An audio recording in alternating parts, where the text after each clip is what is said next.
is that? When I say I'm beat, I'm beat. I'm beat to the socks, or I don't have any money, or I'm tired and I need some rest. I'm just beat. And that's exactly what I meant. We're going to start out with Hilary Holladay. As some of you may know, she wrote the book. It's sitting up there right now. That's the first edition. There's a second edition coming out in August from Schafer Press. That is American Hipster. We're dropping the hipster, and it's going to be the Times Square hustler who inspired the Beat generation, the life of Herbert Huncke. She has her own novel called Tipton, which Jerry's going to carry in the Beat Museum, so you can pick it up here. And while she's in town, she's also been doing some research on a book on Adrienne Rich that's going to be coming out in the near future. So please welcome Hilary Holladay. I think on the occasion of the Herbert Huncke Centennial, he was born January 9th, 1915, so it's been 100 years and about a week since he was born, that this is the time to propose a Herbert Huncke-centric reading of the Beat movement. And so I would suggest a question here, and that is, why not start our consideration of the Beat authors, with Huncke, rather than seeing him as a mere footnote or a marginal character who comes at the end of the Beat parade after Jack Kerouac and Allen Ginsberg and William Burroughs. I'm biased, obviously, since I spent a long time researching and writing about him. But I do think that he is an ideal starting point for discussing the Beat generation and the Beat movement. Huncke, after all, was the one who used the word beat so effectively. And so for those of you who are completely new to Huncke, it's worth rehearsing this little bit of history. He used the word beat with such panache and such style that Jack Kerouac picked it up from him and coined the term Beat generation, and then Beat movement refers specifically to the writers. When Huncke used that term, he meant beat physically and spiritually. He would say, "Oh man, I'm beat down to my socks." Sometimes he would also use it in terms of being beat in a drug deal. You know, "Oh, I got beat," meaning that a guy had promised him drugs in exchange for money and then never delivered the drugs. So beat had a couple of meanings for him. And then Kerouac took that term and ran with it and took beat and developed beatific, made connections between the down and out lifestyle of Huncke and people like him and the more spiritual dimensions that Kerouac was interested in. So Huncke really was at the core of what Beat was all about. And in his life and his writings, he really personified what Beat with a lowercase b was all about. He was so persistently downwardly mobile. He was determined not to work, not to stop taking drugs, not to be a law-abiding, all-American guy. He was destitute. He was often, in his early years in New York City, nearly starving. He was a true outsider. And yet in his writings, what I found, and what those of you who've read him I think would agree, is that he had a real depth of vision, a truly sympathetic eye, a sympathetic eye in his verbal storytelling, his oral storytelling, and in his stories and sketches. And that's what drew Kerouac and Ginsberg to him. They were fascinated by the subculture that he could introduce them to, but I think more than that, what they really loved about him was the storyteller, the writer, and the degree of sympathy that he brought to his work. What I found is that storytellers are invariably excellent listeners. They're not just spouting off, they're also good listeners. Kerouac, for his part, said that beat equals sympathetic. How many of you remember that quote from his interview with Steve Allen? For Kerouac himself, his great subject was his own soul and his own failings. And when he wrote about other people, it was a way of getting at something in himself. It was a way of going deeper into his own soul, his own sense of himself. And you can call that self-centered or you can call it genius, but it's the reality of Jack Kerouac and his books. With Huncke, I think it's a little different. I get the feeling he was truly open, deeply sympathetic to the other people. He was really writing about the other people, not just about himself. You certainly do learn about him from his writings, but the focus is almost always on someone else. And so in reading his stories based on his own life experiences, you'll see that he's so truly sympathetic to people like Elsie John, the so-called hermaphrodite he met in Chicago, to Joan Burroughs, whom William Burroughs shot and killed, to William Burroughs himself, to people we wouldn't know about at all were it not for Huncke, people like Johnny Terrell, Joey Martinez, and then others who have some fame for their own writing, as well they should, Elise Cowan and Janine Palmy Vega.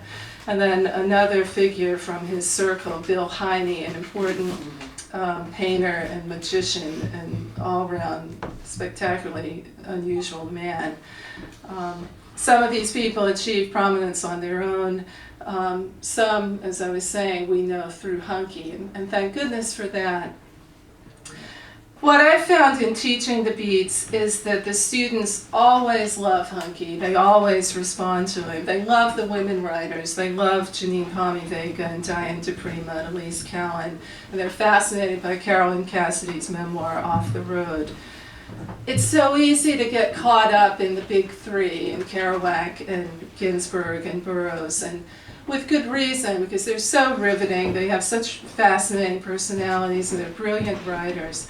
But what I'd like to propose for this centennial occasion is sort of inverting things and starting with Huncke, or going deeper into Huncke and the women authors, and also some of the male authors who warrant more attention than most people have given them. And I'm thinking of people, of writers like Harold Norse and Jack Micheline and Tate and Tate Swindell have done so much to promote Harold Norse and Jack Micheline, and I give them all the credit for that. They're such important writers. Bob Kaufman, another important writer, another San Francisco writer who deserves more attention. So I would say let's airlift Herbert Huncke out of the end of the parade and put him near the front or at the front. And I would say, as I work toward my ending here, that it also is useful to think of Huncke not just in the context of the Beat movement, but to move him around and consider him in connection with other groups of writers. For instance, the confessional poets. I think it would be fun someday to teach Huncke in connection with Sylvia Plath, for instance, and Anne Sexton. You think about, or I think about some of Huncke's pieces, Suicide, a short, it's almost, I think I'd call it a prose poem. Elsie John, which I mentioned earlier, Alvarez. And they could be productively paired with Plath's Daddy and Lady Lazarus and Cut, and with Sexton's Music Swings Back to Me, or Robert Lowell's Skunk Hour. I think Huncke could also be taught in conjunction with flash fiction, which is so popular right now, very short prose works. And I think if you're in an international frame of mind, you might connect Huncke with Kafka and Dostoevsky and Genet. So what I'm saying is, yes, Huncke was central to the Beat movement. He deserves serious attention, further study. I was thrilled to write a biography of him. It was such a great pleasure to go deep into his life and writings and meet all of his wonderful friends. So I suggest to you that while he's not a typical role model, he never aspired to be one. He never aspired to be a hero. But he is certainly a master of a certain type of prose narrative that I think deserves a great deal of careful reading and attention. And I'm delighted that you're all here and are showing your interest and support on the occasion of this centennial. Thank you very much. Yeah, so the Herbert Huncke reader, It came out in 1997. It's out of print. A cult classic, still in search of its cult. But I think it turned out to be a damn fine book. What Hilary said was really true about him being as good a listener as he was a talker. He could mesmerize you entirely with a story, and he would really kind of relive it as he told it. I swear I would even see a weird kind of light come off him. But he also really would listen to you and what your concerns were, and he was best to talk to when you were feeling a little bit down or a little bit confused or a little bit anxious about something. He was incredibly wonderful to just have such a good listener who was so much older and so much more experienced, and who actually could give advice even though he knew that it was kind of funny for a guy like him to be giving advice. It was also a really tough life for Herbert.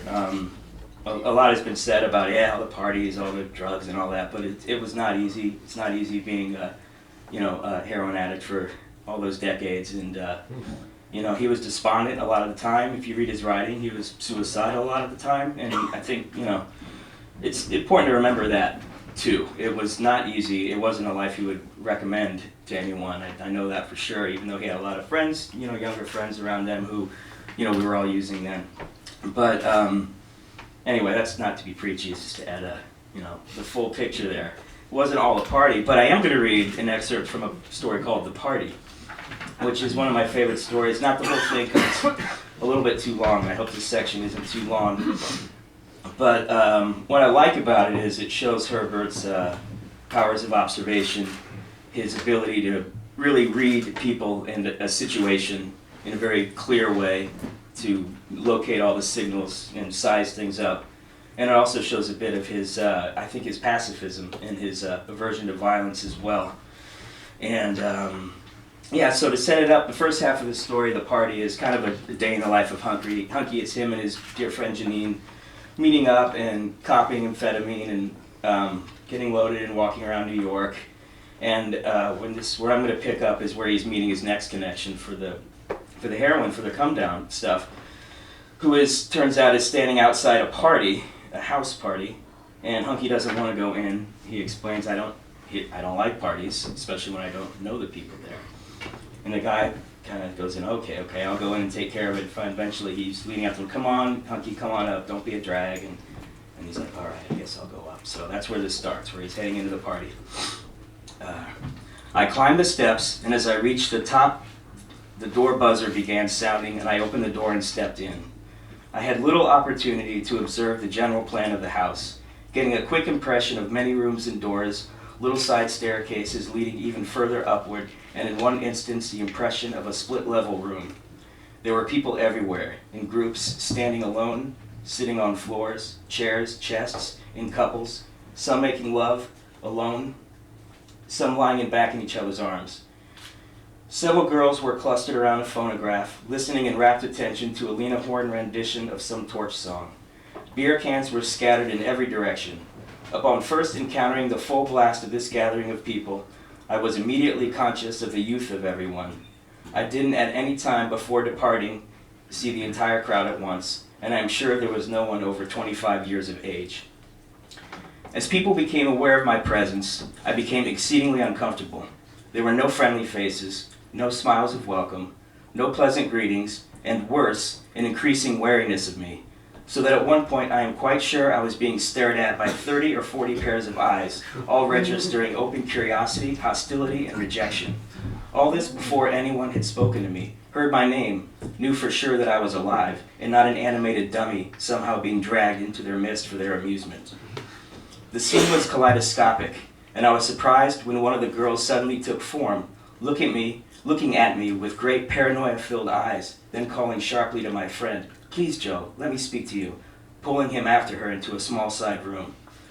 My whole feeling was of being trapped and of somehow escaping as soon as possible.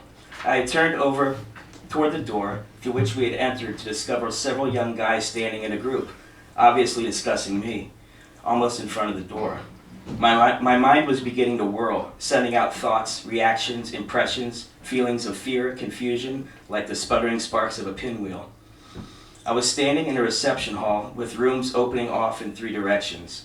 Several people had gathered in the room, two half reclining against a large chest of drawers occupying the largest wall. Two young men were standing in between two of the doorways. I had crossed the room around these people and was just about to follow the young woman and Joe. They had gone just beyond the third doorway, and I could hear the girl whispering in excited rushes of heavy breath to Joe, who would make some mumbled reply. Somehow feelings of guilt swept over me, and for the moment I believed it necessary to speak to the girl, explaining my desire to leave, my not wanting to invade the party in the first place. Just as I was about to follow into the room after them, they reappeared, and I immediately began talking to the girl, telling her I wanted to leave and would do so at once. She became intensely embarrassed, blurting out some statement about my being all right, I should stay, I wasn't to feel uncomfortable. Joe kept interrupting her to assure me everything was great, stay a little while. He was going to speak with his buddies. It would only take a few minutes, then we would go. Meanwhile, the girl slipped past me, disappearing into the group in the main room. Suddenly, one of the cats near the doorway had entered, spoke up, looking contemptuously at me, saying, "You are fucked up, man." At first, I was surprised at his rudeness and his language, and then I was annoyed with the whole stinking mess, plus the utter stupidity of this opinionated ape who stood looking so righteous, mouthing words he didn't even understand at me, someone he had never set eyes on before. "What exactly do you mean by fucked up?" I asked him. "Perhaps you will explain." "Oh, you know, man, fucked up." Just then, one of the other fellows standing near moved over to me, saying, "What's your name?" I told him my name, and he repeated it after me, saying, "Huncke. What kind of name is that?" I spelled it for him, explaining it as German. "German," he almost screeched at me. "German, a lousy Nazi. Well, man, I'm a Jew. It was you bastard Germans who sent my grandmother, grandfather, relatives of my friends to the gas chambers. I hate Germans." My whole being filled with sadness, and the only thought I could formulate in my conscious mind that it was tragic that he would use anything as crude as racial hatred as a means of attempting to humiliate me and to inflate his ego in the presence of his friends. I was so completely stymied, all I could think to say was, "Wow, man, how old are you?" Gradually during this exchange, several more people were crowding the doorways. Everyone was talking at once, and I was really very frightened that I was to be, at the very least, severely beaten. Yet I wasn't entirely alone. Looking around me, I became aware of 4 or 5 young cats gathering around Joe, who looked at me with warmth and understanding. Obviously the friends Joe had come to see, beautiful young men, who quickly began introducing themselves, Richie, Don, John, Bert, telling me not to pay attention to these other people, calling for beer, trying to ease the tension a little. Still, my belligerent acquaintance was not to be stopped. Raising his voice, he began saying, "This party needs more girls. I want more girls." Looking at me, he said, "What do you want more of?" My response was immediate. "Peace," I said. "Peace." "Peace," he replied. "Peace shit. What you wanted more is boys with nice long joints. I know what you are. You're a fag. That's what you are, a goddamn fag." Joe and Richie both spoke up saying, "Man, you're crazy. Huncke's no fag. Wow, how wrong can you get?" I was utterly speechless, unable to say anything, seething with self-loathing because I didn't raise my hands to this man who tried to belittle and degrade me, yet also more of pity for this sick, insecure, and in all probability, frustrated homosexual. Meanwhile, positions had been shifted and Joe was now at the door holding it open, calling his friends, saying, "Come on, Huncke, let's split." Perhaps the very act of our making an exit at that particular moment helped avert what might have easily been a slam-bang free-for-all. I was glad to leave. Glad to be free from what had threatened to be a violent display. I was rather shocked to think that my appearance alone could be the cause of so devastating a situation, one filled with hate and paranoia. On the street with Joe and his friends, listening to their discussion of what had happened and why, I regained my composure. Joe was full of explanation about how square they all were, just school kids trying to come on like men of the world, showing off in front of their girls. Richie was a bit more perceptive, in my opinion, saying that obviously it wasn't me at all, part of it being Joe and some of his unpredictable escapades of the past that some of the fellows and girls knew of, and the fear that he had planned to louse up their evening in some way by bringing in a complete outsider. We all went to the village to McDougal Street near the Fat Black Pussycat, where we hung around until Joe made my connect for me. I left him and his friends still talking about ways and means of evening up the score at the party.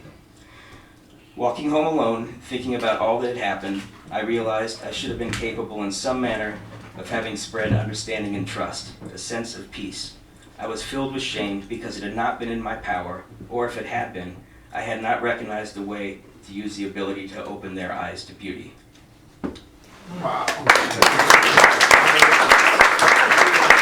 Guilty of Everything. It's an Amsterdam reading that Huncke gave in the 80s that a friend of mine, Eddie Woods, recorded. And Eddie and I put out a few releases, Harold Norris, Jack Micheline, and the Huncke is amazing. It's 2 hours of just storytelling. 2 of the tracks in particular are half-hour long, meeting Bill Burroughs and Whitey, and they're fantastic. So I'm going to play a quick clip from that. I'm going to introduce it for you. There's so much of Huncke that we're not going to be able to get to tonight.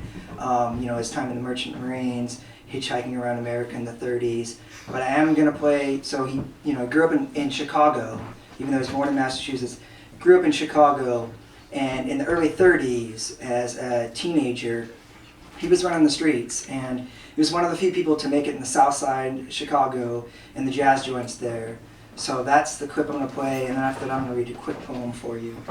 One used it mostly so one could stay up all night and end up in the jazz joints that began at 5 o'clock in the morning with their breakfast dances, the El Dorado, the Purple Parrot, and several other places that were running wide open.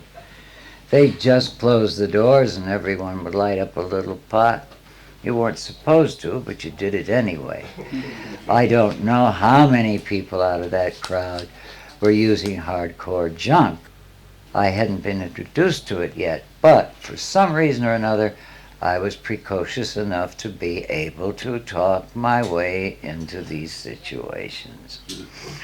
I was accepted and managed somehow or another to always be there when something was happening. Life fascinated me, any part of living. It didn't matter where. To be able to go over into the Black Belt from the south side of Chicago, there wasn't anything that knocked me out more. So the poem I'm going to read from Huncke is for Peter Orlovsky, and some of you may know, may not know him. He's most known as Allen Ginsberg's lover, main confidant. He meant a lot to Huncke and vice versa. It's a very, very, to tell you from our research, torrid love affair. But there was deep feelings from Huncke. You'll get it in this poem, hopefully. It's simply titled Peter. It was written in the early 60s and first published in Huncke's journal, put out by Dan DeCrema's Poets Press. Peter. I just finished eating Peter and washed him down with beer, lager beer.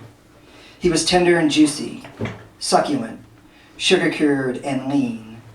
I swallowed his heart whole, sucked his bones, clean, leaving them in a pile, neatly stacked, marrowless. Of his hair I'll weave a silken jerkin, a scarf to wrap around my throat and a sash. Of his bones I'll build a bed, spend hours lying upon it, dreaming, his skull a pillow for my head. The birds will come there and find me dead. They will peck me, tearing tiny morsels of flesh. Some will fly away, dropping me into the sea for fish. The sun will dry me out, and the wind scatter flakes of dust over the earth.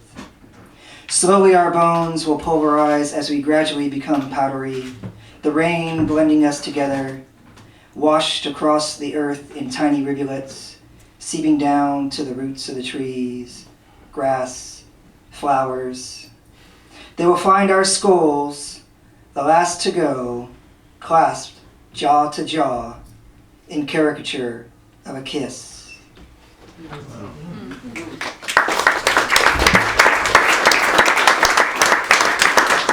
So next up we have Dennis McNally. Dennis met Huncke in the course of research and interview for his book, his biography on Jack Kerouac, Desolate Angel.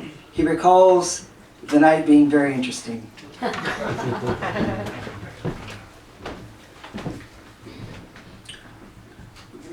I'm certainly not I can't remember who it was that said that he was the Virgil of the underground, the man who introduced Alan. Who? Titel. Yeah. But he certainly was. He certainly introduced these naive kids, basically Alan and Jack, to a different world. And I was about their age, like 22 or something, in graduate school, and met him. And in reading this, what I just kept thinking of was trying to be able to articulate what his voice sounded like. Now, you just heard a sample of it. I'm not sure at what age that was recorded. He had this fascinating voice, and it was very, the only word I can think of is mellifluous. It was smooth and sort of round and kind of seductive, talking not necessarily about anything erotic, but just it's a fascinating voice. And I spent a couple of hours listening to him, and at the time it was somewhere down in the East 20s, and I was staying up in the Bronx, and I had a number of research trips somewhere in Manhattan, and then would get on a relatively long subway rides back up to the Bronx, and be completely sort of bemused that I had just walked into this completely different world, and now I was back in my world. So anyway, I'm going to read a chunk of from the reader, which starts it covers some fascinating ground, and starts with him meeting Kerouac. The first time I met Kerouac was on a day not long after I had just met Bill. I was hanging out in Washington Square Park when Bill and Jack walked by. Bill introduced me and then told me he'd picked up something in the way of narcotic and asked me if I knew anything about it. I can't recall what the drug was, but I had not heard of it. I didn't think it was something I wanted to fool with simply because I did not know what it was. I remember thinking Jack was green, but he was taking everything in and making little comments to Bill, mostly about the scene in general. His eyes were flashing around. Kerouac was a typical clean-cut American type. He looked to me like the Arrow Collar Man. They always had these clean-cut, young, progressive American businessmen in their ads with the hair cut neatly and a twinkle in their eye. That was Jack. Bill invited us up to his room over on Waverly, where we decided the drug was something that should be shot intramuscularly. We did shoot it that way, and nothing happened. Bill tried to talk Kerouac into shooting up, but Jack said no, he would pass on it, although he was obviously curious about it. At that time, Jack would smoke a little pot, but he was leery of the needle. We went back outside, and then we split up. They wanted to go and get coffee, but I had a habit, and I knew I was wasting time with them, because I'd already sounded them down for money. Neither had any bread on them, so I went on about my business alone. It was through Burroughs also that I met Ginsberg, a man who's had a very big influence on my life. Alan, not quite 20 years old, wasn't sure what he was to become. From a practical standpoint, he had decided that it would be best to become a history teacher, since he was specializing in history at Columbia. Meanwhile, he was attending a poetry course under Lionel Trilling. At the time, too, I met Alan's brother, who was studying law and is now a lawyer. It surprised me to meet this rather conservative young man who was Alan's brother. He certainly didn't fit into the picture that Alan had surrounded himself with then. Alan's interests were far more flamboyant. He had naturally sought out the outstanding people at Columbia at that particular time. Most of them were literary or interested in psychiatry or journalism, things of that sort.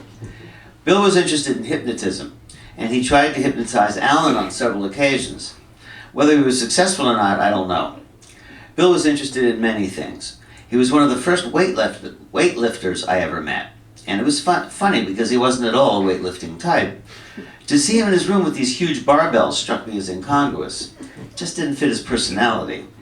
At any rate, he introduced me to all of these people that congregated at Joan Adams's apartment. Eventually, Bill did bring me up to Joan's apartment around the time that he himself was to move in. She had rented a rambling apartment up near Columbia on 115th Street. It had 3 bedrooms and a gigantic bathroom with a huge tub. It was old-fashioned and had been built about 1915, just when that area was beginning to be developed. It was right in back of Barnard, and it cost about $75 a month.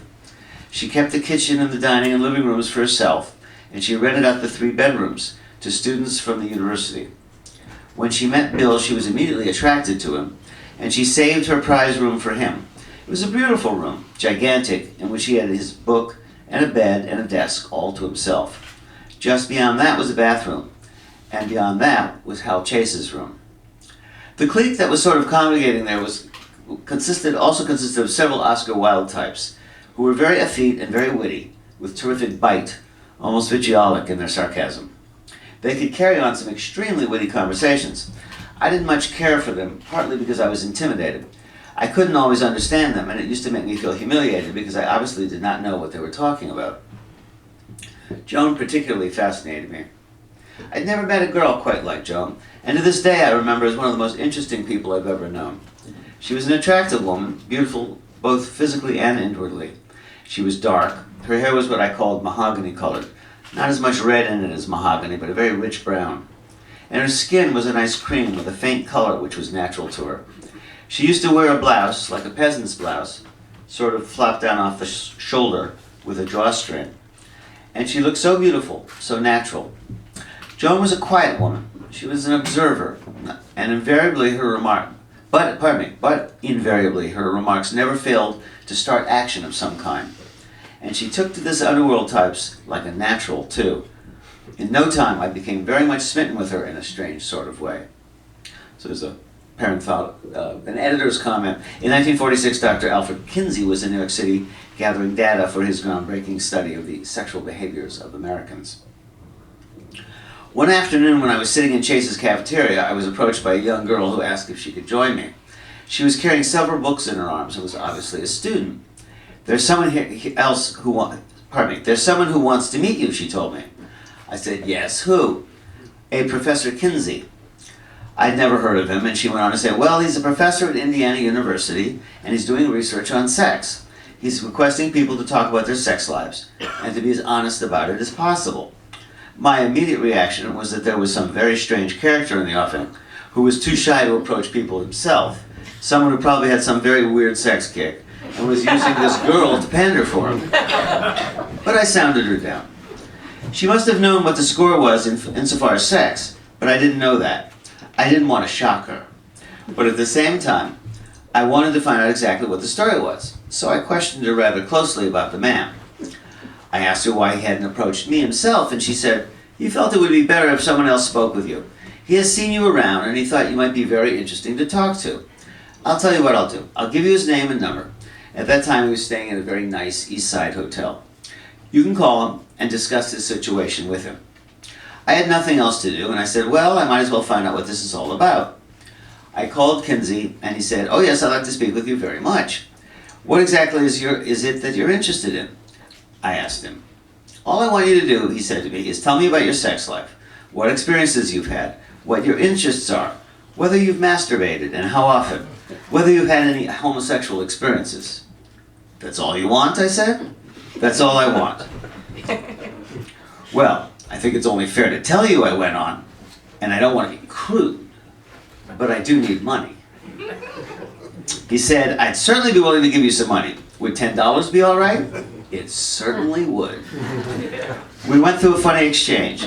Kinsey wanted me to come up to his place, and I said, no, I'd rather not do that. I'd rather meet you somewhere first. I did not trust him yet. There was just something about the whole thing that sounded very offbeat to me. That word beat. I arranged to have him meet me at a bar. I'll meet you at the bar, but I don't drink, he said, but I'll buy you a drink. All right, fair enough. I'll know you when I see you, he told me. So you sit down and order yourself a drink, and I'll be there in a while. We were to meet at a popular bar on the square, though, a popular bar on the square, though not the Angler, which is the bar he largely hung out in. I didn't have enough money to buy myself a drink, and I sort of kicked around in front of the place until I saw a cab pull up and a man get out. Kinsey had a very interesting appearance, strictly professorial. The hair was cut very short, slightly gray. He had a round face that was pleasant appearing, and he was dressed in a suit. Obviously a conservative man, I thought.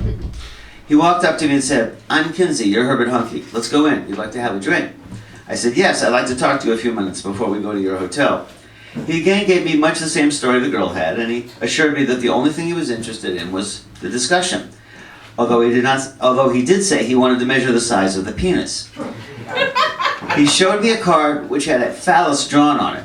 He said he'd like to know the length of it when erect and when soft.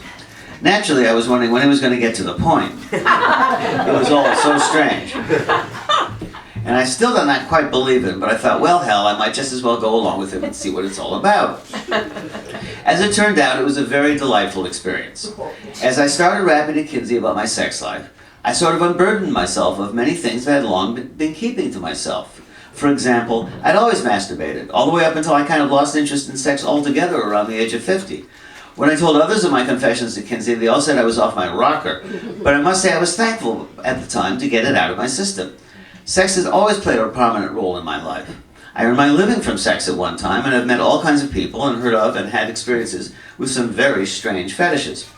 I told Kinsey most of these things. In Huncke's journal, I describe an interesting experience I had as a young boy, and I spoke to him about it. It tells of a young fellow, about 20 years old, who, after telling me dirty stories and arousing me with pornographic pictures, suggested we go up into a building together. We did, and he suddenly startled me by dropping his pants. There he was with an erection. This thing looked gigantic to me, being 8 or 9 years old, because it just happened that it was dead in front of my face. I drew back, but at the same time I say in all honesty that I was somehow interested. I felt no fear. He said he wanted to feel me. I was embarrassed. Here was my tiny hunk of flesh, and then this gigantic thing standing in front of me. It didn't seem right somehow. Anyway, he did try and convince me it would be a good idea if I'd allow him to put it in my rectum. I certainly drew the line at that because I knew it would be very painful. I assured him I wasn't about to cooperate, and he didn't press the issue. He proceeded to masturbate furiously, and then he ejaculated. This was my first experience with anyone other than children my own age. This was the first thing I thought about when I began to masturbate. It would excite me. Instead of following the normal course and being pleased by visions of a little girl, I was attracted to this big phallus, a cock. It was quite an experience. I had never told anyone about it until I told Kinsey. It was this sort of thing that I unburdened myself of to this man. As I continued to speak to him, he became so adept at his questioning and his approach that there was no embarrassment on my part, and I found myself relaxing. The one thing I could not supply him with was a size to my penis. He finally gave me a card and asked me to fill it out and send it to him later on, which, incidentally, I never did. Next up we have Brenda Knight. Brenda is a 20-year publishing veteran, starting at HarperCollins as the author of the American Book Award-winning Women of the Beat Generation. Jerry has it downstairs. It's a great book. You should all get it. Also, Wild Women in Books and The Grateful Table. Knight volunteers for the American Cancer Society as a counselor for the newly diagnosed. Teaches at the San Francisco Writers Conference and leads writing workshops, putting your passion on paper. Knight won the honor of being named Indie Publisher of the Year in 2014 at the American Library Association. Please welcome Brenda Knight. Thank you so much for having me. This is the best idea to come along in, well, I guess maybe a century, so thank you, Hilary, and everybody. So, I think everybody, I know this happens to my fellow panelists all the time, and maybe a lot of you too, but people will just say, like, well, who are your favorite characters in the Beat Generation? Who really are your favorite writers? And, I think my answers change every decade. In the 80s, it was the big three, with number one for me being Allen Ginsberg, then followed by my eschewing of all men and only the women of the Beat Generation. But probably in the last 15 years, when somebody asks me that question, I really always want to give them my truth in that moment. And it's the Outlaws. It is Corso and William Burroughs and my number one, Herbert Huncke now. And I think for me, it's because they didn't sell out. And among the strivers, obviously like Kerouac and the Columbia students, they were very serious about being, writers and being taken seriously and being published. Even Neil Cassidy wanted to be a writer, and of course we found out recently had a lot more talent than we ever knew with the discovery of the letter. Herbert wasn't striving. He was, hustling is different, I think, from selling out, but he was just very real and in the present moment. And I think of him sort of like in the league of the anti-William Blake, like as opposed to songs of innocence and experience, it's songs of experience and experience and experience. and what a great storyteller, and he had the stories to tell. I had this fantasy of being able to pull off like some kind of poster that showed the Venn diagram of like all the interbeat connections, and I think Herbert Huncke would be at the center and interconnected with almost everybody. And so in the 90s, when I was researching Women of the Beat Generation, I went, got on the bus, got on the train, didn't hitchhike, although I should have, but I went everywhere I could to find the women. It wasn't that easy. Some of them were homeless. At one point, I had 2 women staying in my little studio apartment in North Beach. Eileen Kaufman, the widow of the great Bob Kaufman, was couch surfing. I just kept thinking, like, how could this be? If this were in Europe, she'd be in a palace where she belonged.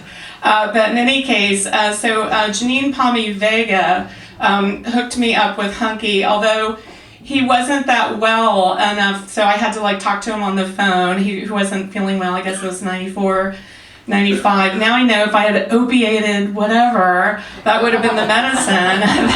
that would have been my ticket right in. But he was very gracious, had that such that distinctive voice. I could have just listened to him for hours. I wanted to talk to him about Joan Vollmer Adams, and actually during this time period, the mid-90s, he was very melancholy. He had an enormous melancholy about her and didn't really want to talk. But Janine Palmy Vega made him really happy. I think she made everyone happy.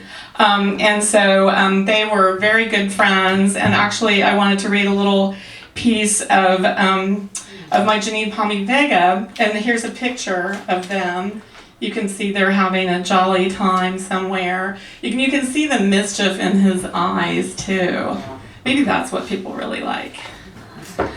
Okay, what I especially love is that Janine Palmy Vega was a high school student, like a bridge and tunnel girl that came into Manhattan and saw what life was about. And of course, Peter Orlowski is involved too.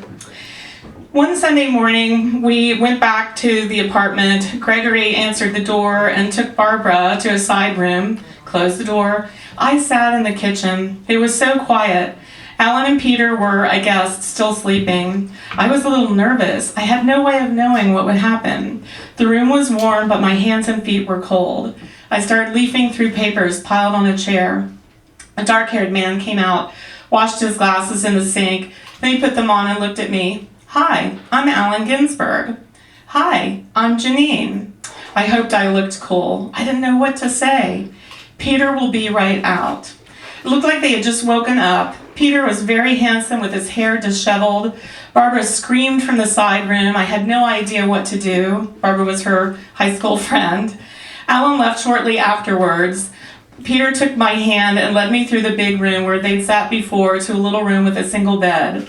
My main feeling was fear. Was it going to hurt? Would there be blood? Maybe it wasn't a good idea, but Peter was sweet and gentle and tender.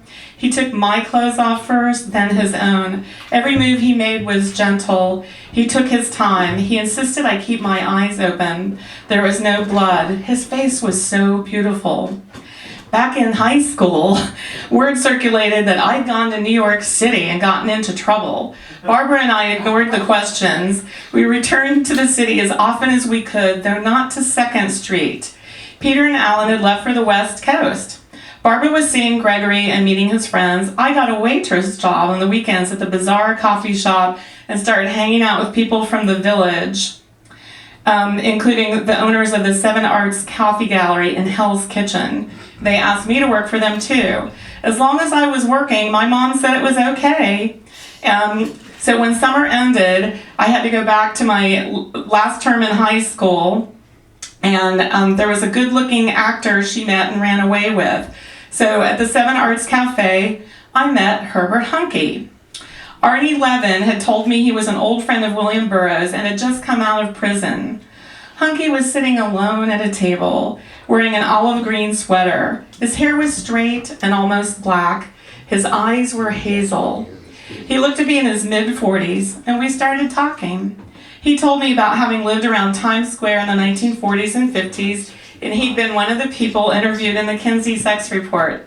Huncke had the voice and captivating gestures of a natural storyteller. I liked him immensely. One night at a reading, Peter and Alan came back. They had just returned, and Peter didn't recognize me. I felt I'd obviously changed a lot from the naive girl he had met the year before. After the reading, I asked if I could go back to the Lower East Side. I wanted to visit Herbert Huncke. He'd become my really good friend and my mentor. He lived 2 floors above them in the same building, 770 East 2nd, and that was home as well to Elise Cohen, a close friend of Alan's, and poets Bob Kaufman and Jack Micheline. On the train, Peter asked my name. When I told him, he cocked his head to the side and looked at me. Janine, oh, I'm sorry. I was glad he didn't identify me with the nervous girl that I'd been in his kitchen. That was a long time ago. I've changed a lot.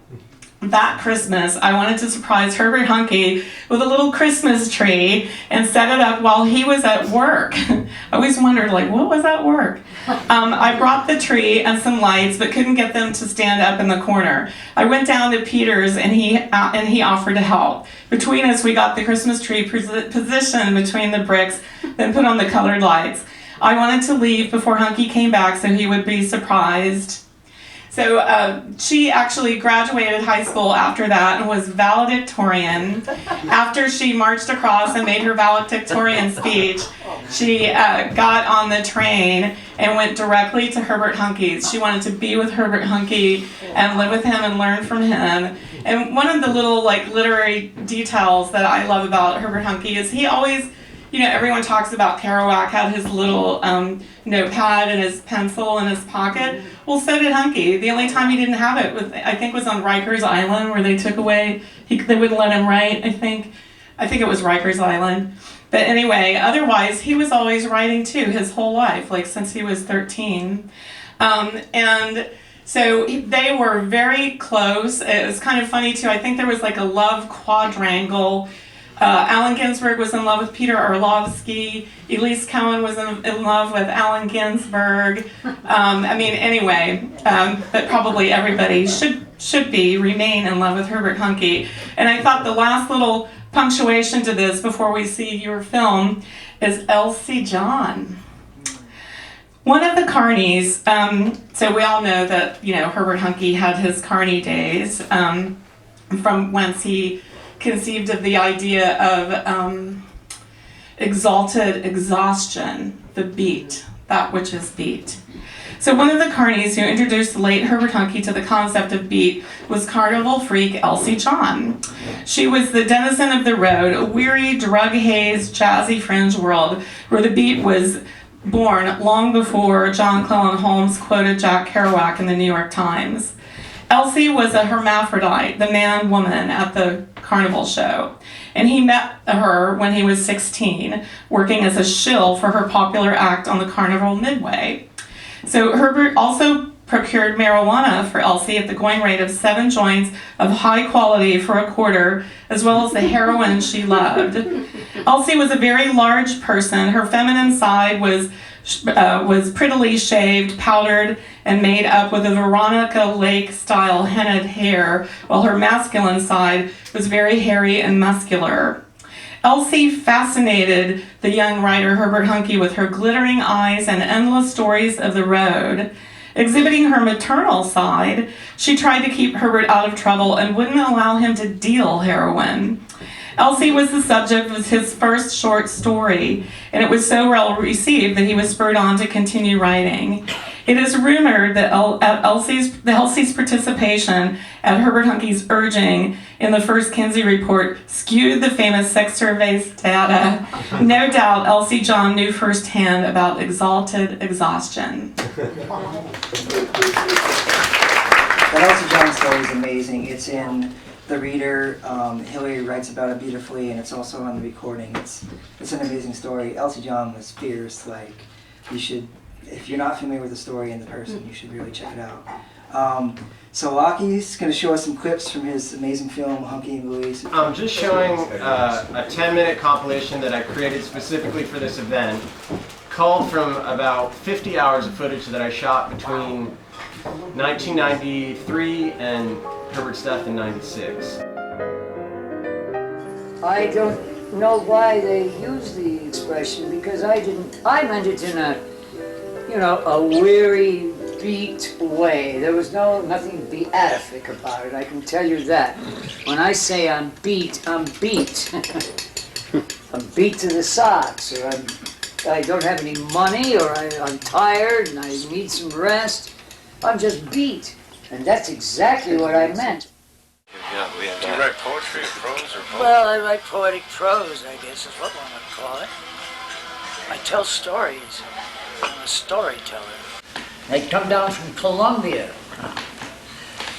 Gather down there, we have dinner in this bar called the Angler Bar, which was really a hangout for hustlers of all kinds, night people of the street.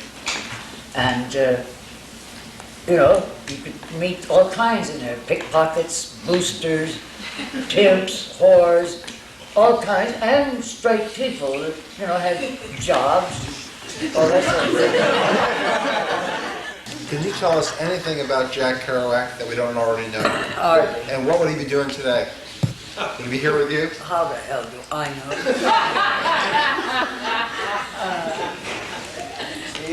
Well, might be, yeah. There's no reason we wouldn't have been. I guess we'd have continued to know each other, although we weren't ace-boon buddies at any one time.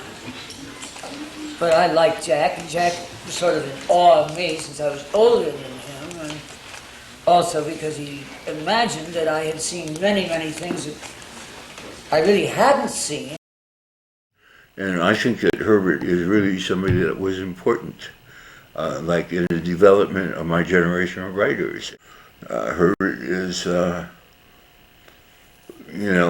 a very, very eloquent spokesman for those people that God forgot. But in this country particularly, they don't give you a picture of the man behind the story at all. They give you the picture that they want to present. Abraham Lincoln did this, and Abraham Lincoln did only the good things. Sure. That he went to the John every day and peed like everybody else, and that he made mistakes, and that he was gauche on occasion. Washington never told a lie. You know how many kids believed that? Yeah. For a long time. Sure. Never told a lie, not even one little lie. Yeah. No, sir, he never did. Cut down the cherry tree and told his mom right away, right? That's right. Sucker. But it really, it wreaks a lot of havoc in the scheme of things to constantly sugarcoat everything, or to gloss it over in some way so that the rawness is not visible. He was part of that world that they romanticized, the world of the hipster, the world of the drug addict.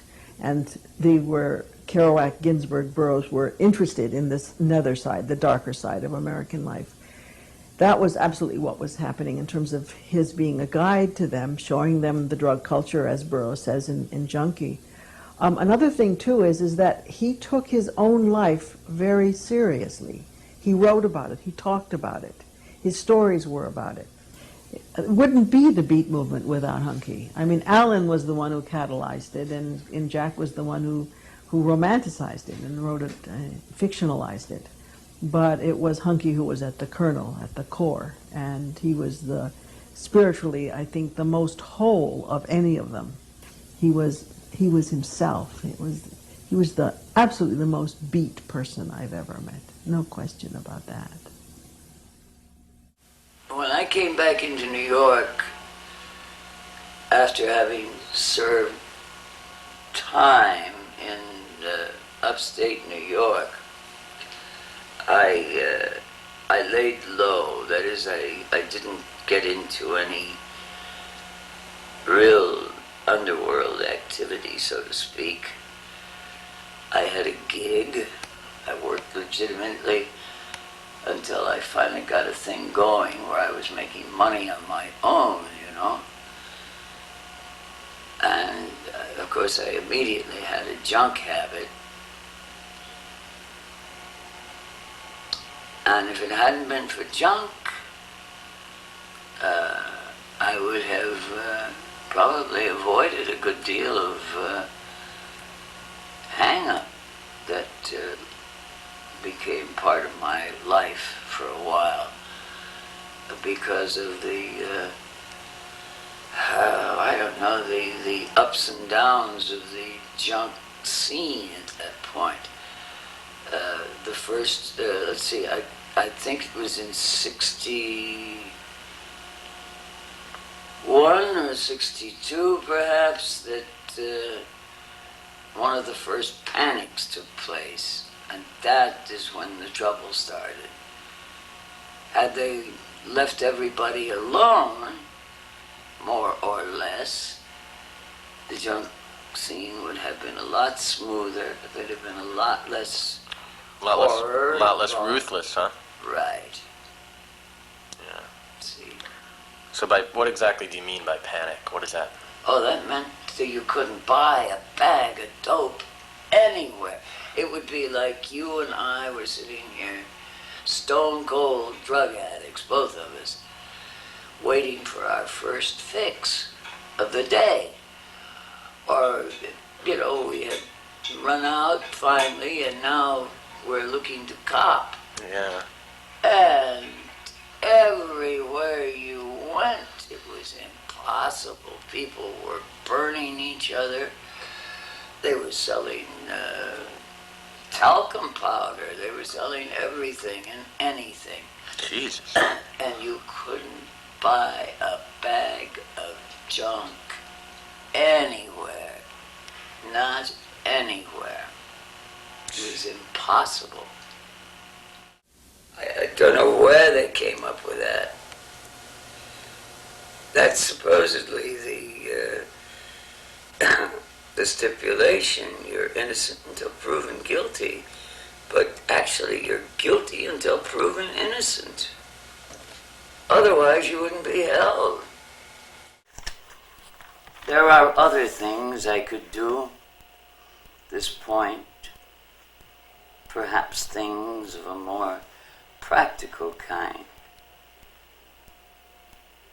Suddenly I feel flooded, in a manner of speaking, with a sort of feeling of satisfaction, in a sense. It reads with a kind of phoniness, but at least, as I am aware of it, even now, later, so to speak, there remains a glowing, a love sense. Regardless, a touch of happiness exists. There is a feeling of another presence, fine and somehow wonderful, seemingly a good being present always. Not always physically, yet, although not tangible, something of the energy flow remains to encourage. And das ist alles. That stuff I don't know about yet. Alright, I've got to get shaved. It really is. I hadn't seen it before. Oh, I didn't realize what it looked like.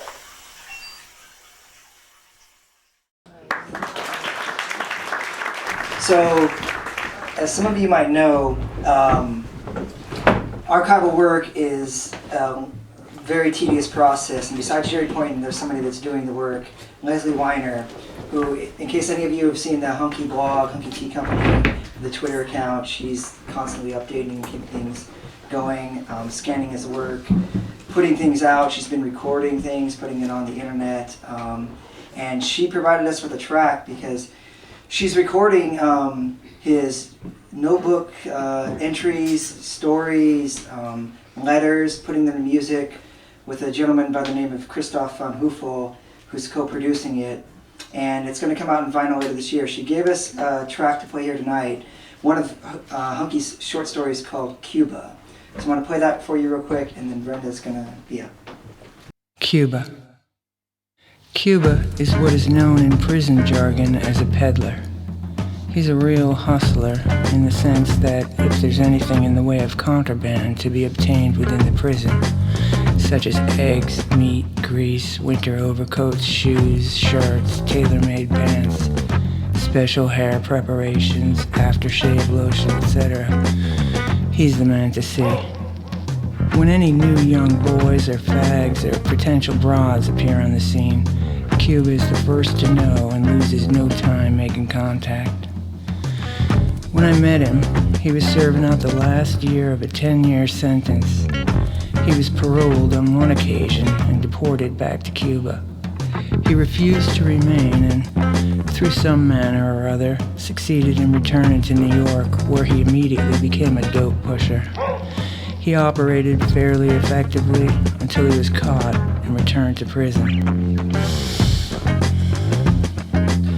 I don't recall a great deal of his past history, although I became friendly with him and he spent much of his time telling me about himself. The first time I saw him, he was coming across the prison yard. It was summer and he was without a shirt. The entire upper part of his body was a mass of scars, from the shoulder to the waist. And once seeing him in the shower, I noticed a continuation of these scars on his legs. He obtained these scars, which are like shrimp pink-colored welts, by lacerating himself on numerous occasions with razor blades. Whenever he becomes enraged, or has a fight, or does something of which he is deeply ashamed, he slashes himself afterward. Just a short while before I left, he went into his cell after an episode in which he had beaten a man severely in a fight and had been punished with 60 days keep lock. 60 days of almost solitary confinement, and cut himself so much that something like 172 stitches were required to staunch the flow of the blood. He is short of stature, with a well-proportioned body. He is of light tan color, with, other than the scars, a smooth, almost delicate appearing skin, quite free of chest hair and nearly beardless. He has pleasantly symmetrical facial features, with a large brown mole on his left cheek. His eyes are a deep, innocent brown. He wears at all times a thin gold chain with a large, nearly the size of a quarter, medallion given to him by his mother, and a thin red silk cord with a tiny rose-shaped knot on it, of which he is quite secretive, refusing to explain and resenting having anyone touch it around his neck. He considers himself a great lover and is always in the midst of a passionate affair with one of his fellow inmates. He constantly speaks of the size and shapes of everyone's ass and will exclaim in positive terms, "Man, I got a cop," each time he sees an ass which especially appeals to him. He goes to great lengths arranging meetings in the yard with his most recent desire, and will entice them up to his court where he surreptitiously feels them all the time, trying to convince them that they should try to get a job in the mess hall where he's working, and that all he wants to do is kiss them on the ass. He will say, "Man, I no want fuck you, just love you. Man, I like your ass. Come in the mess hall. We have our own shower there. We turn steam on in the shower, nobody see. I cop lots that way. You let me love your ass, I jerk off."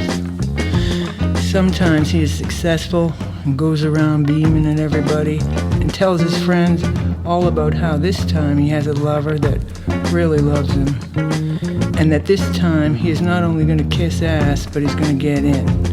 He keeps himself well supplied with cigarettes from peddling activities and sees to it that his current interest is never without smokes. He's a very kind person and is always doing unexpected favors for people he likes.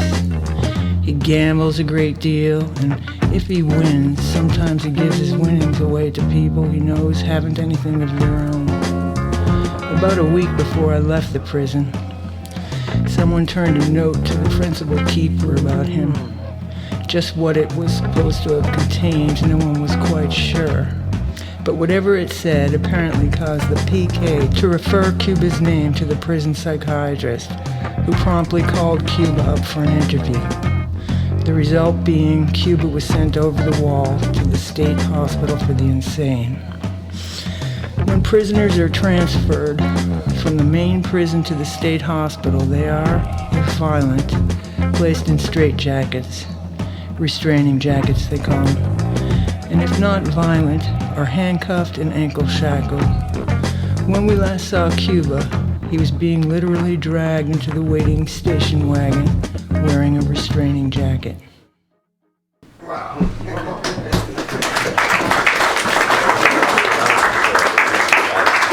forward to that coming out on vinyl. Yeah, I had just heard that Jerry Garcia, we were just talking about how things are intertwined in 6 degrees of separation, that Jerry Garcia... More like 2. Yeah, was paying for Herbert's rent at the Chelsea Hotel. And that's true. That's a little, that's semi-true. Okay. I'll tell you the story, and it's legit. Allen Ginsberg hung around with the Grateful Dead a little bit, and I mean, he was obviously more than welcome, and so if he came to a show, I'd make sure that Jerry knew about it, and Jerry would generally say, bring him up, and he'd come up on stage. And there was one time, it was a gift not only for Herbert, Allen, the Grateful Dead had a foundation called the Rex Foundation, and they would, it was a great way to, they'd been tired of doing benefits in which all the money ended up in Bill Graham's pocket, so they decided to set up their own foundation, and that way, they just put the money in and gave it away, and that worked. So Allen hit on the Grateful Dead twice. Both times, of course, they said yes, because why not? And once was on behalf of Huncke. And once was on behalf of, I'm pulling a blank, the folk song anthology. Harry Smith. Harry Smith, who was at that time sleeping on Allen's couch, and Allen was sick of it. Now, the American folk song anthology was Jerry Garcia's Bible as a young folkie. I mean, and Dylan's and that entire generation of musicians of the late 50s and early 60s. It was their introduction to what Gil Marcus would call the old weird America, a little more genuine, Herbert Huncke's America, the genuine America, not the Kingston Trios. And so Jerry felt utterly indebted. So the instant the word was out of Allen's mouth, Jerry said yes. So he got the biggest single grant. The Rex ordinarily gave out grants of $5,000, maybe $10,000, and Harry got the biggest single one, which was 10 for 3 years. And I think Huncke got 1 year, which again was $10,000. Could keep him in Chelsea for a fair time. So the answer is yes. Thank you. Yeah, I was very proud of him. I'll tell you, for what it's worth, since you're interested in him, I'll tell you one other very quick Jerry and the Beat Generation story. Jerry, I went to work for him as the Grateful Dead's biographer because he liked my Kerouac book, because Kerouac was his boyhood hero. He got sent, Wally Hedrick, the man one of the people who founded the Six Gallery, was his Saturday teacher at the Art Institute, and he sent him down to City Lights and said, you got to read this book, which this is '58. This is this brand new hot bestseller called On the Road, and I always assumed Jerry stole it, but shoplifted it. But at any rate, he these people were genuinely important to him. Lucien Carr, who had ended up moving with United Press International to Washington, D.C., he was my first interview, and it was a wonderful drunken moment in my life, and he's kind of a mentor to me and a father figure, and I stayed in touch with him this was in the early 70s when I first talked to him, and we stayed in touch until he died. And he came to several Grateful Dead concerts, and I brought him backstage, and the only time I ever saw Jerry Garcia nervous, ill at ease, like, I'm in the presence of greatness and I don't know what I'm doing, was when he met Lucien. He immediately mentioned, and right now I'm pulling a blank, but it was Lucien's one of Lucien's pseudonyms that Kerouac had given him, and he said, the real fill in the blank, and Lucien sort of smiled and was sort of impressed that he even knew that, and they chatted, and went on for a while, and then Jerry had to go play. But as I say, what intrigued me was he was actually really nervous about it. And it was like, Jerry didn't specialize in nervous very much. So that's the Grateful Dead and the Beats. Let's do it. All right, I'm gonna jump in here real quick. If you could, just really quickly, because one of the things that I love about Herbert, and you captured in your book, is his ability to write about people, fringe characters, Elsie John, and all the rest. The way he writes about them, just the way you put it in your book, Well, how to begin? What I found with Huncke was a purity, a delicacy, and I think that's very hard to do. And I'll tell you an anecdote that relates to this. When Ginsberg staged a conference in honor of the 25th anniversary of On the Road's publication, he held it at the Naropa Institute, now Naropa University, and he invited all of his friends. It was hugely successful, well publicized, hundreds of people came. He invited Huncke to come, and Huncke did come, and the idea was that Huncke would lead a writing workshop. And of course, Huncke had never done anything like this. And he said, well, a writing workshop, the writing part sounds fine, but I don't like the idea of this word work. And so you hear something like that and you think, he didn't take writing that seriously. But I think with what I found in reading his stories and thinking about them at some length and comparing them to his oral accounts, say, of Elsie John, was that he knew the difference between writing and just telling a wild story. And so in his accounts that he would just share off the cuff about Elsie John, someone we would probably now call transgender, he would talk about Elsie John in pretty crude terms. But in the story, there's such grace, and when you read that story, you'll find that it's impossible to read it without coming away feeling utter compassion for Elsie John. The story ends with Elsie and Herbert and Herbert's friend, who was about his age. Herbert was a young teenager. They all get busted. They all get taken to jail. Herbert and his friend Johnny they're let go because they're just a couple of kids. But Elsie John is stuck in jail, and Huncke ends the story saying that his last glimpse of his friend, they've all been busted, of course, for drug use, is Elsie John cowering in the corner, and these young hoodlums are making fun of him and teasing him, and then it ends. And so he doesn't judge his friend, he doesn't insist that we pity him, he just describes the scene. And that's not the easiest thing to do. I think in many people's hands, that sort of story would turn into a parody, some sort of rough, crude telling. And Huncke was capable of that in just talking about Elsie John. But he was able in the story to capture the pathos and to convey the essence of this individual. Excellent. Yes. I mean, it's established now that, Herbert Huncke was a great influence on many other people, but yet, who were the influences on Herbert Huncke when he was a young man? As a writer and as a man? Could you repeat the question? Who influenced Huncke himself? Could you repeat the question with the mic, please? Repeat the question with the mic. I had an answer. Who were Herbert Huncke's influence? I would say Jack Black. You Can't Win. He read that and was influenced by that book. He was also influenced by a book that I've never read called The Little White Hag.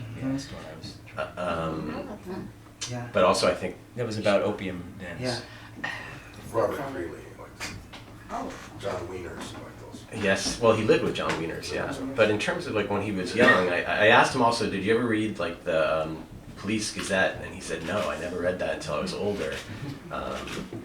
Obviously music, huge, he loved to listen to music, so I would think that all those contemporaneous musicians from the 30s on up, were hugely influential. And of course he broke into cars with Dexter. That's one of my favorite things that you have is there's a quip that Lucky has at the Chelsea Hotel, and Huncke puts on Kraftwerk. Yeah. And he puts it on, and he's like, do you like it? And he starts singing along to, there's not many lyrics, but he starts singing along to it. I had a question for Ben. I know from working on the oral thing and from reading the journal and Evening Sun and Guilty and everything, how did you reconcile all the different versions of Herbert's writing? That was the challenge for how to put it together in one collection, and the chronology of his writing was kind of hard to unravel. Not impossible, but I decided just as a way to structure the reader was to keep the original books intact. So that's why part 1 is Huncke's journal, part 2 is Evening Sun, part 3 is Guilty of Everything, which is actually kind of a rewritten version of Evening Sun with other parts kind of added in to fill in the gaps in chronology. So the parts from Guilty just had to not repeat, and so those were the parts that I put in. And the idea was, it's just an easy way to give it structure, but also to kind of honor the original publishers, Diana Freeman's Poets Press and Charlie Plymell's Cherry Valley editions, just to kind of give a nod to the underground publishers who published his stuff in the first place. Weirdly, Guilty of Everything was published by Paragon House, which isn't around anymore, which was a publisher that was funded by Sung Young Moon. So there you go. The obvious choice for me when I was living in Lowell, Massachusetts would have been to write about Kerouac. But I became fascinated with Huncke when I met Jerry Poynton, his executor, and Jerry gave me a copy of the Herbert Huncke Reader that Ben had edited. And I thought, wow, this guy is special. And my interest as a scholar has always been in writing about people who haven't gotten enough attention. So I thought, let's try this. Let's find out what's going on with this guy. I think Dennis's biography of Kerouac is so eloquent and beautifully written. Why compete with that? So I wanted to give some attention to another guy, another writer who hadn't had his due yet. So that's why I chose Huncke. He's just so different. And one thing I've thought about in writing biographies, if you're going to do this, pick somebody who was not an angel, because it's so much more interesting. And so with Huncke, I had my hands full. He was at the opposite. He was a fallen angel. But it was great fun, and one thing that was wonderful about the whole project was no one turned me down for an interview. Some people closed the door before they would speak to me about all the drug activity, but everybody was happy to tell me about their adventures with this guy. I have a question for my fellow panelists. What about Huncke's relationship with art? That was something that doesn't seem to be talked about that much, but but Janine Palmy Vega, and when I was able to talk to him, they said they hung out with like Jackson Pollock and Rauschenberg, like at bars and things like that in New York, in the Village, and that according to Janine, he was very able to speak very conversantly in like about modern art. So I wondered if you could talk more about that. I think all of you guys probably know about that. I remember everywhere he lived, he always had nice paintings on the wall that people had given him, and he really he loved vivid colors more than anything else. So whenever he would have his new room or a new little lair, he would always add little touches. He'd put a red, covering over a lamp to give it a nice glow, or paint the ceiling red or something like that. So he just liked living around vibrant colors, I think, which would make sense for those painters in particular. Yeah. And he also liked to draw a lot himself. When he was alone a lot, when he would be a little coked up or whatever, he would scribble for hours on everything, on the walls, on the phone, on the refrigerator door, on his stash box, which Raymond Foy still has, which is usually with crayons, and they were all just just kind of geometric patterns, and they were kind of great. They had a cumulative effect. He wallpapered Elise Cohen's apartment with his art and also stolen art and stuff. Yeah. That's what the play mail said as well. He just kind of set up shop, and he redecorated a room, made it so beautiful that no one seemed to mind. Aesthetically pleasing things were always important to Herbert. He always dressed well. Yeah. Regardless of how much money he had. And it was often always dressed well.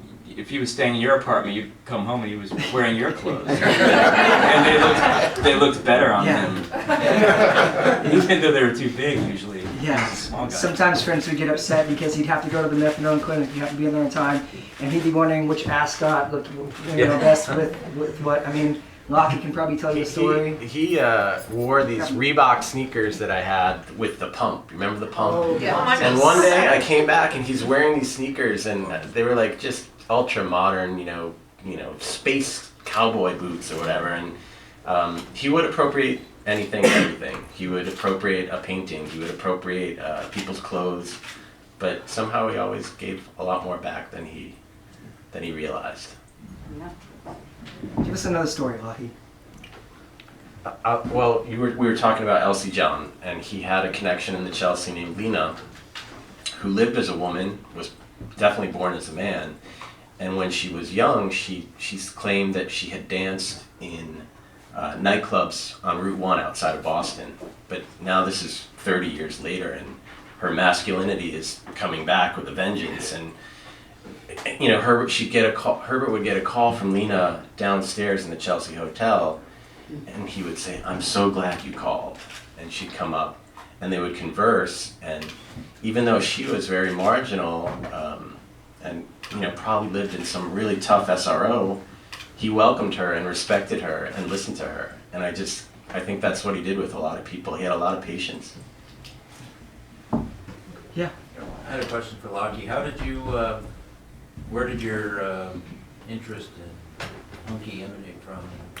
I met him through my friend James Raisin, who's a filmmaker who made a film called Beautiful Darling, which I would all recommend, about Candy Darling.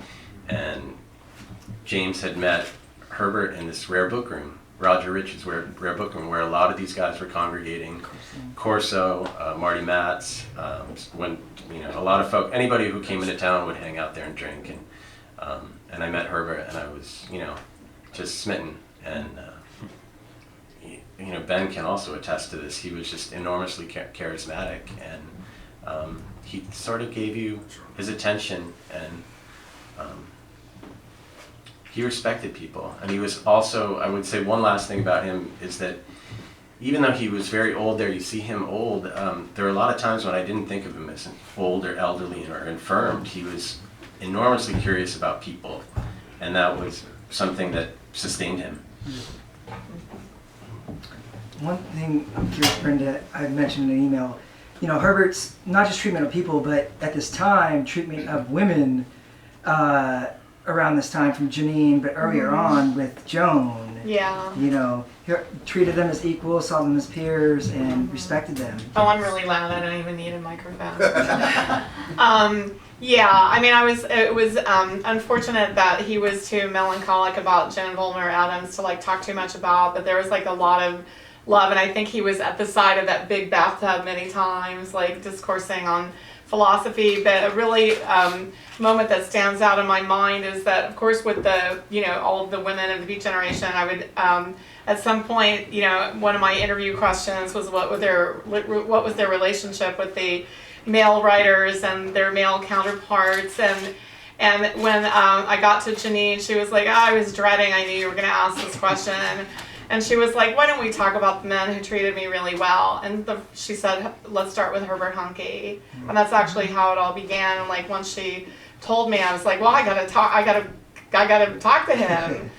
So she arranged that. But like there was a sweetness. That's why I wanted to share that little Christmas tree story. Was that like he was like a Times Square hustler, like a gentleman thief, like raconteur, whatever you want to say. But he was very human and he was very kind. And like there was a sweet, loving relationship to the point where she wanted to make sure Herbert Huncke had a nice Christmas.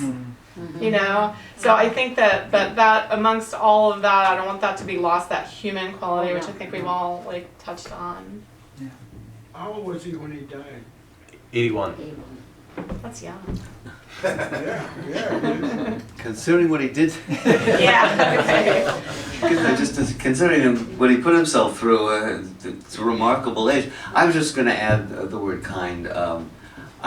Looking back on it now, I feel that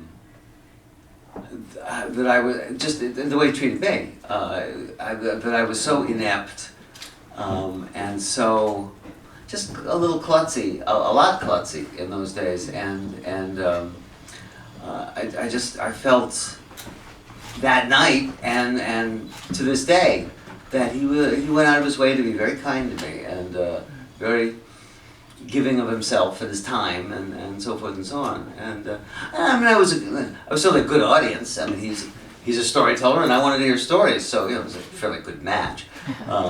But as I say, kindness and the sweetness, considering the sort of legend and his persona, Times Square hustler. I wasn't sure what I was going to encounter, but and certainly that was my take from him.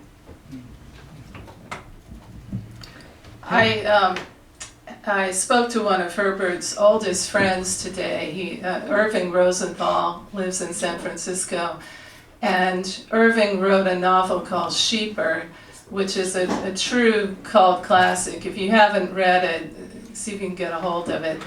And in that novel, he writes about Huncke by name, and that part does not seem to be fictional. It seems to be pretty much a true account of Huncke. Irving, I guess, is in his 80s. Yeah. And I reached him by phone, and he said he wasn't able to be here tonight, but he wanted to send his best wishes. And he said he was so glad that Huncke has a larger audience now than ever before. So Irving is a lovely man, and he has the most beautiful beard in the world.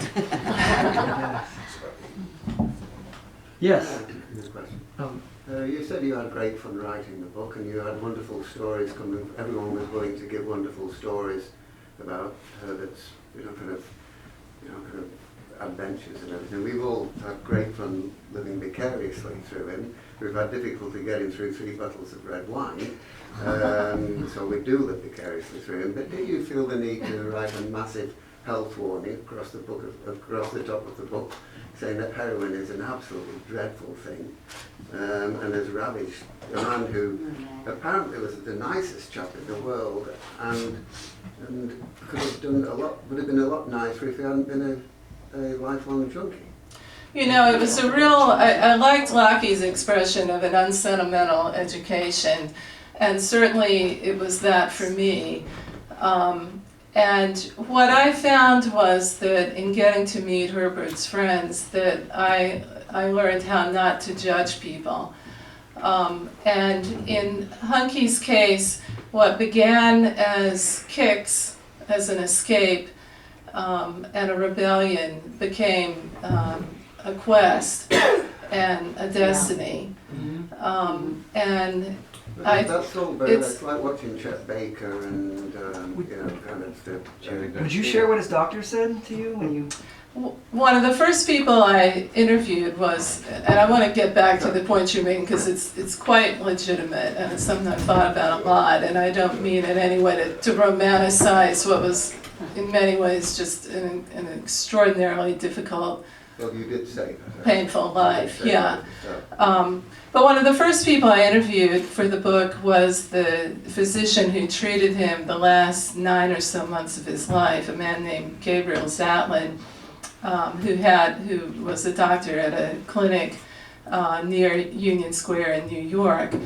And so I met with him in his office and talked with him at great length, and I said, did heroin kill him? Did the street drugs kill him? And he said, no. He was 81, and the old expression for the way that he died would be that he died of old age. He had people in his family who lived into their 90s, and I think that if he hadn't done the drugs, he might be here at this party. Would he have been a better writer? Maybe the drugs bottled him. That's a question for the ages. Would he have been a better writer if he hadn't done the drugs? He would have been a different writer. He wouldn't experience the things. I'll defer to my panelists if you all want to add anything to this. Hold on real quick. There was a question in the back real quick and we'll come to you. Yes? Yeah, I had never read any of Huncke's stuff, although I always knew of Herbert Huncke the junkie, right? But I was really struck by how self-reflective he was in his writings, and how there was almost like a psychological bent to it. And it almost seems as if he came in, bearing whatever burdens you might say in his addictions and his living on the street as a hustler. But maybe it was because he wanted to live in a pure way and got caught up in things. But the writing is just so pure, and the self-reflection is just so crystalline and humble that I was struck by it. And even not having met him or even read him, just the little bits that were read. So thank you. I think one thing that, to me at least, kind of, I don't know, to me I think it helped Herbert, but he spent pretty much the 50s in jail. And he was on the Times Square scene in the early 40s. He barely had time to write things down, even though he had things with him. He would, at the end of the night, scribble things. A lot of it was from memory, which was very vivid. So that's why when Alan kind of prodded him and they knew that there was going to be, something coming out with the journal, a lot of the stuff in the early 60s, but he had this vivid memory. So I think having a little time to reflect and to let these stories sit is where the non-judgment came from with people like Elsie John and the rest and his friend Johnny, as opposed to just jumping into writing and figuring it out like the rest of them did, Kerouac shedding his Thomas Wolfe, side, and everybody finding their own voice. I think Herbert found his voice verbally through the storytelling, and that's what translated to his writing. Hold on. Let's jump up here real quick, and then I'll go 1, 2, 3. Yeah. One of the assumptions that is made about junkies is that they are deeply pained at their soul. Would you say this about Herbert, and can you give us insights onto the pain of his soul, if that's the case? I think he was, yeah. I do think he was. I think he had a tough upbringing. I think he was an unloved child in a lot of ways. He didn't experience love from his father so much. He was friends with his mother, but she wasn't a parent. And he writes about it. He was molested when he was a kid. He doesn't write about it in terms of this is a trauma that happened to me, because he writes about it like he writes about everything, which is really objective, even when it's something that is no doubt a traumatic experience, So yeah, I think there was definitely a degree of that with him. I mean, that's why he ran away from home, probably.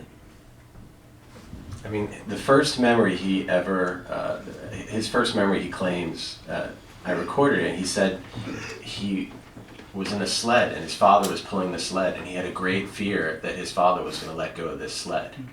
And he was essentially a fatherless man. And a lot of these guys were to a large extent follows Corso. But in terms of the drug use, it was a very hard life. I think we need people to remind us how hard that life is. And I think I included the quote, this constant sugarcoating, that this was his antidote to that. So I think, it's the quote on the back is, it's a friendly, painful reminder. And if we don't have people who are these emissaries coming back from the dark, we're going to be misinformed. In the film, does it come up about how his dad helped him be denied parole? It didn't come up, but yeah, it's brutal. Yeah. His father did a lot of things. Oh, yes. Yeah. When he first ran away and was caught, and his father showed it was very traumatic. A lot of things that he did. I think that the His quote, first OD. Huncke always said that his father said to the cops, and he heard him say this, he said he was always a weak sister. Yeah. And he heard his dad say that about him to the police. The first time he OD'd in Chicago, and his father came to pick him up from the hospital and dropped him off with his mother and said, "You take him, I can't handle him anymore." I do think, for Huncke especially, that you really shouldn't make much of a differentiation between the verbal storytelling and the written word, because in prison particularly, storytelling is an art form, and it's revered. Art Pepper, the jazz musician, on the back of one of his albums, The Trip, it's like, "Hey Joe, tell me a story." So guys would sit around. So, he'd honed his skills before that, but that's really where he got, his chops. And coming out in the 60s, it was like all his friends had got all this fame in the late 50s. Right. And so he jumped right in because he inspired them. That's largely accurate. He would call himself a storyteller long before he'd call himself a writer. And, Jack Kerouac saved everything he wrote and kept immaculate files of all of his correspondence and kept carbons of them because he knew they'd be worth something, or had an idea maybe they would be, or hoped they would be. And Huncke, he didn't save it. It's like it was a precious artifact. He usually just leave it behind. It was. He didn't really care about that part of it. He didn't take it very seriously. I heard him say it was more of an exercise just for him to sort out his own thoughts, really, to write, just to sort out his own confusion or anxiety, almost in a way. But yeah, I think that's true. He didn't think of himself as, "I'm a writer," Right. It definitely wasn't his style. Anything else anyone wants to add? Well, I'd like to say thanks Yes. for Beat 101. Yes. I would just say that he looked for beauty and he found it, even in the most blighted places. I'm glad I found him. Yeah. This is our kickoff for the year 2015, and it's apropos, I think, that this is why we're doing what we're doing, is because we're bringing great talent and great authority to what we provide here at the Beat Museum. And this year, we are going to be starting off with our first Beat conference. It'll be happening in San Francisco in June. We haven't nailed down the exact location or the exact weekend, but we expect it'll be June of this year. And some of the people in this panel have already committed to being involved, so we're really excited about that.